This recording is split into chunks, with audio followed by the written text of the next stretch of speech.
এই টাকাটা যদি না পাই আমার মরা ছাড়া গতি নেই। সবারই কষ্টের টাকা এখানে জমা আছে। কিসের টাকা? এখন যে আমি এখানে বলতাছি কালকে আমার মাইরে হালাইতে পারে, তার বড় হাত আছে। মানুষের তো রাতের দিন বানায়, দিনের রাত বানায়। চেয়ারম্যান সাহেব এনজিওর মালিকের কাছ থেকে চেক নিচ্ছে। একটা থাপ্পড় দিয়ে তোর চাবার দাঁত ব্যক্তি বালাই দেবো। মানে তোরা মাইরা নিছসি আরেকজনের দিয়ে কেরাই নিয়ে হবি এখন নে টাকা খেয়েছি মানে।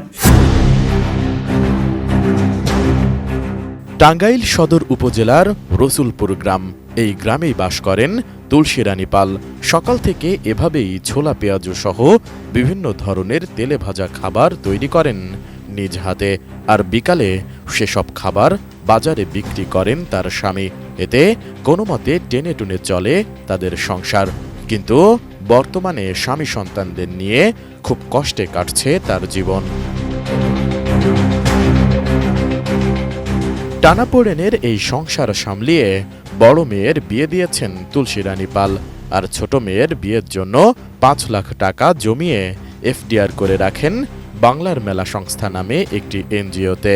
কিন্তু মেয়াদ পূর্ণ হলেও সংস্থাটি থেকে কোনো টাকাই তুলতে পারছেন না তিনি।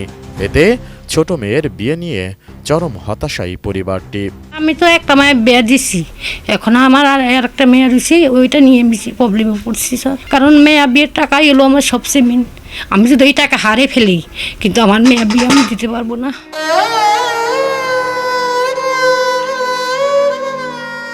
কারণ আমি মেয়ে কী দিবি করবো, বাড়ি দিব কি দিয়ে? তুলসী রানী পালের যেই কান্না, বাংলার মেলা সংস্থার কাছে টাকা দিয়ে টাকা না পাওয়ার যে হতাশার ছাপ, সেটি শুধু তুলসী রানী পালের নয়, এরকম ভুক্তভোগী আরও অনেকে আছেন। তুলসী রানীর মতোই খোঁজ মিলল আরেক গ্রাহকের। তিনিও প্রতারণার শিকার হয়েছেন। নাম কানন রানী শীল। স্বামী সাধন চন্দ্র শীলের প্রবাস জীবনের সঞ্চিত 11 লক্ষ টাকা তুলে দেন তারই গ্রামের দিলীপ কুমার দাস নামে এক ব্যক্তির হাতে। আশা ছিল 6 বছর পর 22 লক্ষ পাবেন, কিন্তু চলতি বছরের এপ্রিলে মেয়াদ পূর্ণ হলেও এখনও 1 টাকাও পাননি তিনি। টাকা চাইতে গেলে উল্টো হুমকি ধামকির শিকার হতে হয় তাকে। কোনো সুদ মত লাগবে না, আমার আসল টাকা দিক। তখন তুই বলছে যেবা পারো সেবা ওঠা, আমি তোকে টাকা দিব না। আমার স্বামী 18 বছর বিদেশ করছে খুব কষ্ট করে। তখন এই টাকা না খাইয়ে না করে টাকাটি জমাইয়ে আমাকে পরে আমি পোবালি ব্যাংকে টাকা থুইছিলাম, তখন উস্কাইয়ে ফাঁসকাইয়ে তখন আমার কাছ থেকে 11 লক্ষ টাকা ডিলিপ নিয়েছে। আমি বুঝি নির্মাণের শিল্প, সালাম স্টিল বোঝে durability. Salam steel, most durable steel. ATN news team আসার খবর পেয়ে রসুলপুর বাজারে জড়ো হন আরও কয়েকজন ভুক্তভোগী, যারা সবাই একটু লাভের আশায় বাংলার মেলা সংস্থায় টাকা রাখলেও এখন পড়েছেন বিপাকে। ভুক্তভোগীদের অভিযোগ, প্রতিষ্ঠানটির পরিচালক দিলীপ কুমার দাসের মিষ্টি কথাই বিশ্বাস করে নিজেদের জমানো অর্থ তুলে দেন তার হাতে, কিন্তু এফডিআর ম্যাচিউর হলেও টাকা দেওয়া হচ্ছে না গ্রাহকদের।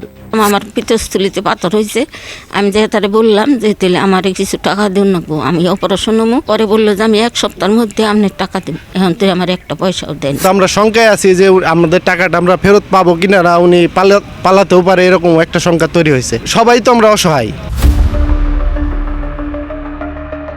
যার বিরুদ্ধে এত অভিযোগ, এবার সেই দিলীপ কুমার দাসের বাড়িতে যায় টিম এটিএন নিউজ। কিন্তু উপস্থিতি টের পেয়ে মুহূর্তেই সটকে পড়েন তিনি। মোবাইলে একাধিকবার কল করলেও রিসিভ করেননি দিলীপ। তখন স্বামীর বিরুদ্ধে থাকা অভিযোগগুলোর বিষয়ে জানতে চাইলে দিলীপ কুমার দাসের স্ত্রী সুচিত্রা দাস বলেন তিনি কিছুই জানেন না। তারপরে তো আমাকে দিতেছে, কিছু কিছু টাকা দিতেছে। তার মানে এরকম করে যে টাকা নেওয়া হয়েছে এটা তো সত্যি নাকি? আমি তাও জানি না, তাও বলতে পারবো না। অফিসের ব্যাপার কি আমরা কিছু জানি? এলাকাবাসীরা জানান, শুধু এই গ্রামে নয়, আশেপাশের আরও অনেক গ্রামেই চলছে এমন প্রতারণা। মিথ্যা আশ্বাসে গ্রাহকদের নিঃস্ব করে ছাড়ছে ভুইফোড় এই এনজিওটি। গ্রাহকদের কোটি কোটি টাকা কেলেঙ্কারি করে বর্তমানে বন্ধ রয়েছে রাবনা নয়াপাড়ার এই শাখা অফিসটি। 15 দিনের মধ্যে আমার বইসে সবার কিন্তু বইসে আর একটা তারিখ দেবো, কবে টাকা দেওয়া যায় একটা তারিখ দেবো। 3 মাস হয়ে গেল, আচ্ছা বসলেও না, তারা কি দিল না। শুনছি যে পার্সেন্ট হিসেবে 10% 15% করে কিছু কিছু টাকা দিতেছে, কিন্তু বিশেষ করে বেশিরভাগ লোকেরই মনে হয় যে টাকা দিতেছে না। গ্রামের সাধারণ খেটে খাওয়া মানুষের জমানো টাকার প্রতারণা নিয়ে যখন এলাকার তোলপাড়, তখন স্থানীয় চেয়ারম্যান মোহাম্মদ নজরুল ইসলাম খান বিষয়টি সমাধানের জন্য সালিশ বসান। সেখানে গ্রাহকদের টাকা 5 মাসের মধ্যে ফেরত দেওয়ার কথা দিয়ে কিছু ফাঁকা চেক ও স্ট্যাম্প দেন অভিযুক্তরা। সেগুলো চেয়ারম্যানের কাছেই আমানত রাখেন ভুক্তভোগীরা।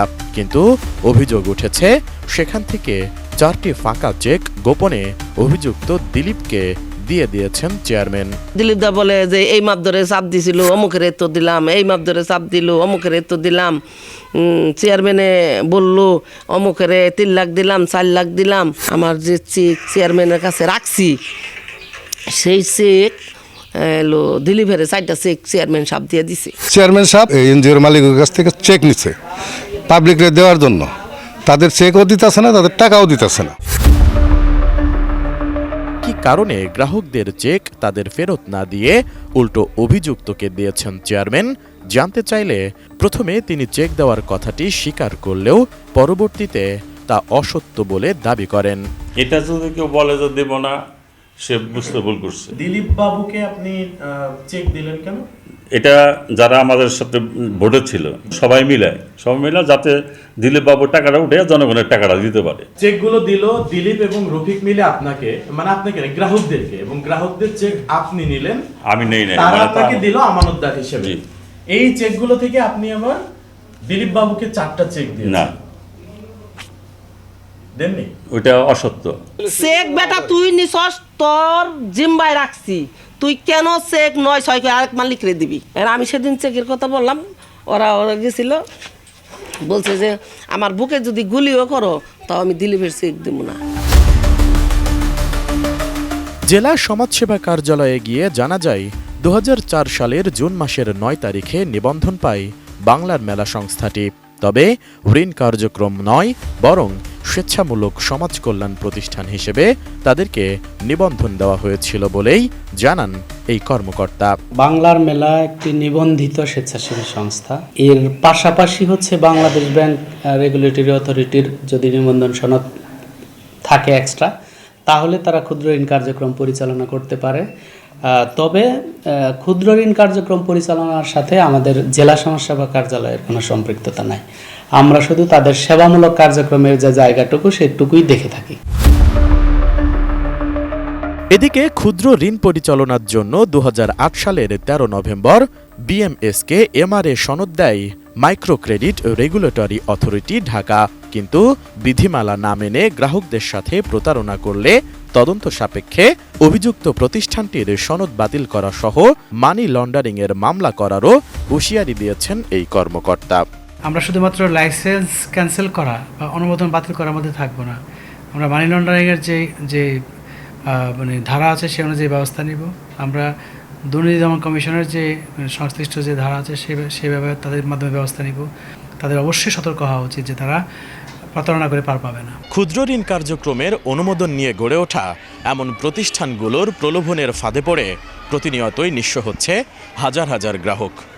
আর পর্যাপ্ত যাচাই বাছাই ছাড়া অনুমোদন দেয়ায় প্রতারকরাও কাজে লাগায় সুযোগ। তাই এখনই এমন প্রতিষ্ঠানগুলোর বিরুদ্ধে ব্যবস্থা নেওয়ার দাবি সচেতন মহলের। এসআই রাজ, এটিএন নিউজ, ঢাকা।